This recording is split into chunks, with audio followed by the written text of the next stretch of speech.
Good morning. हाय. जायचं का?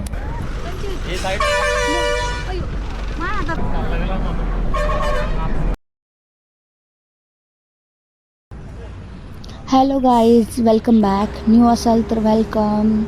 शेगाव दर्शन या सिरीजच्या पार्ट 2मध्ये तुम्हा सर्वांचं स्वागत आहे. जर पार्ट 1 बघितला नसेल तर नक्की बघा. आता आपण आहोत शेगाव रेल्वे स्थानकावर. इथून आपल्याला मोफत संस्थेची बस सेवा आहे, जी आपल्याला मंदिराजवळील भक्त निवास इथे सोडेल.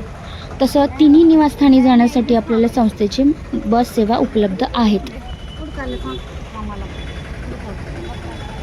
पुढे चाललो आपण. हॅलो, बाप्पा करायला.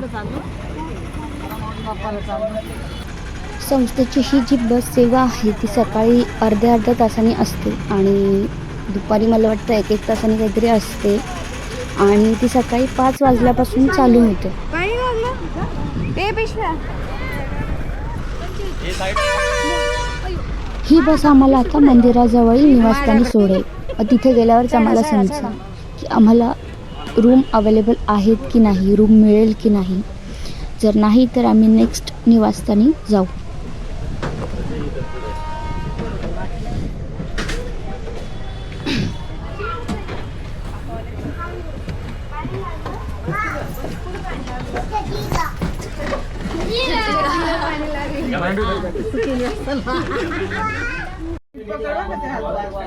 निर्वेद ए इकडे चल. पुढे चालला तर सांग मामाला, सांग पुढे चाल. बाय. इथं बाय कर. बाय बाबू. चला चला ना. चला लय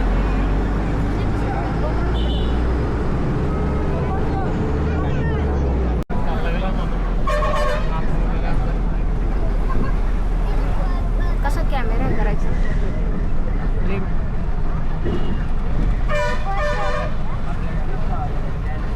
लॅब लागला. पुढे लाईट.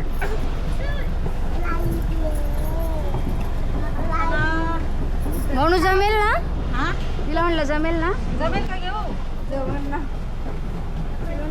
आता आम्ही येऊन पोचलेलो आहोत मंदिराजवळील भक्त निवास या ठिकाणी.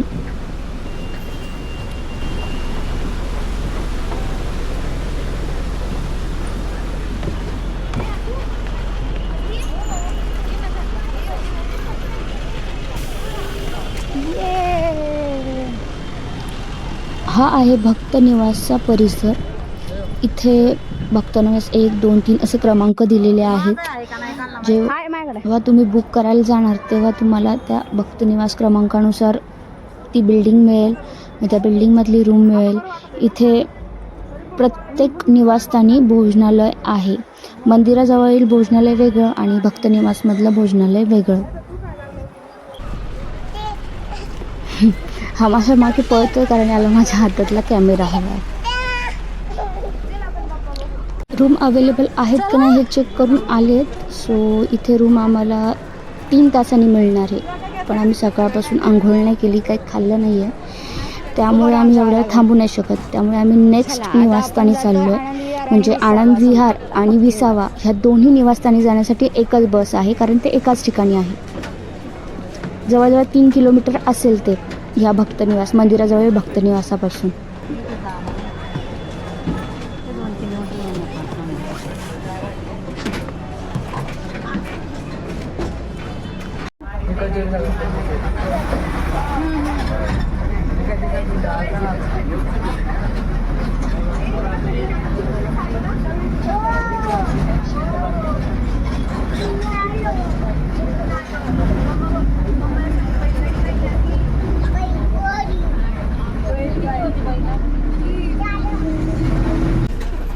आत्ता आम्ही येऊन पोचलो आहोत आनंद विहार या ठिकाणी.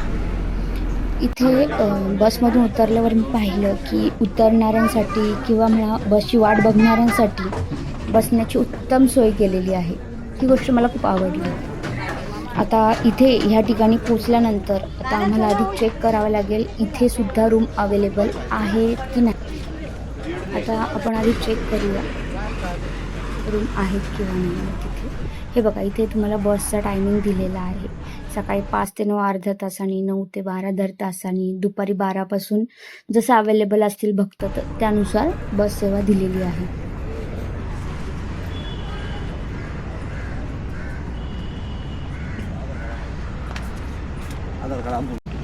आता आम्ही आलो आहोत आनंद विहारला.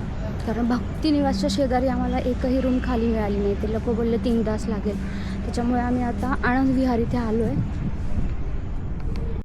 आणि इथे बघा ह्या बोर्डवर दिलेलं आहे मंदिरातील दैनंदिन कार्यक्रमाची लिस्ट आहे आणि टाईम दिलेला आहे. मंदिर उघडण्यापासून ते कीर्तन, अभिषेक, आरती यांचा टाईम दिलेला आहे त्याच्यावर. आता आपण जाऊन बघूया रूम अवेलेबल आहेत की नाही किंवा काय म्हणतात ते. मी तुम्हाला आता रूमचे चार्ज सांगते. ए सीवाला 3 बेडचं असेल तर 850 950 आणि 4 बेडचं 900 950 आणि एअर कूलर घेत असाल तर 4 बेडचं 850 आणि 6 बेडचं 950 आणि साधी रूम असेल 3 4 5 बेडची तर 300 ते 500. पण कॉमन बाथरूम आहे. डॉर्मेटरीला पण 70 रुपये पर बेड. जे नाही ते डॉर्मेटरीमध्ये जातील. एकच रूम घ्या. पण ती 4च बेडची आहे ना. हां मग तेच ना, बाकीचे डॉर्मेटरीमध्ये ना राहायचे. इथे आम्हाला 4 बेडवाली रूम मिळत होती. ती ए सीवाली होती. पण आम्ही 10 जण होतो. आम्हाला रूम पुरणार नाही. डॉर्मेटरी नको म्हटलं, कॉमन बाथरूम वगैरे असतं सो नाही जमणार. तर मग आम्ही ठरवलं की आम्ही 20वाला जायचं म्हणून. तर पण बससाठी आम्हाला खूप वेळ थांबावं लागेल तर आम्ही वॉकिंग जायचं ठरवलं होतं.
आनंद विहारच्या गेटपासून रस्ता ओलांडला की समोरच 20वा भक्तनिवास आहे.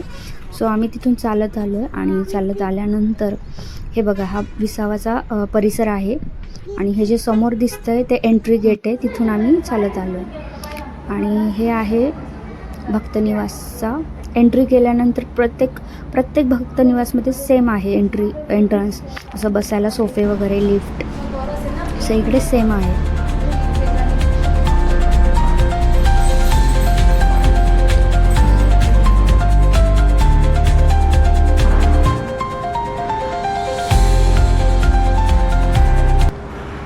इथे प्रत्येक कोपऱ्यामध्ये प्रत्येक फ्लोअरला पिण्याचं पाणी आणि गरम पाण्याची सोय आहे. पण ती ठराविक टाईमपुरतं आहे.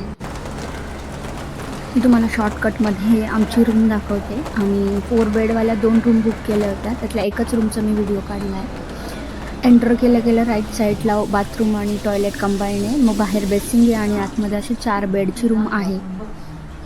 आमची रूम थोडी अस्तव्यस्त आहे. थोडं इग्नोर करा ते. फोटो काढतो राणीया.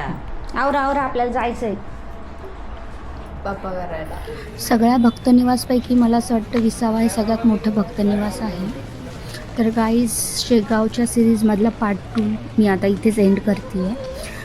तुम्हाला कसं वाटलं तुम्ही कमेंटमध्ये नक्की सांगा. लाईक, शेअर, सबस्क्राईब करा. थँक्यू. नवीन असाल तर सबस्क्राईब करा आणि पुढचा पार्ट बघायला विसरू नका. Once again thank you. बाय.